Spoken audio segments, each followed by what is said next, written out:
อ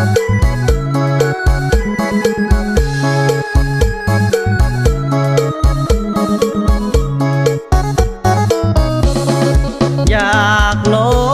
งดึงน้องยันดึงบ่ได้อยากมีน้องอยู่ใกล้ๆปลอบใจเมื่อยามอายมองแอบหักแฟนเขาก็เลยต้องน้ำตานองมีสิทธิ์แต่สายตามองบ่อาจดึงน้องมาเป็นของเฮา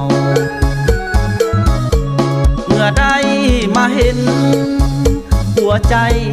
มันเต้นบ่วางเห็นน้อ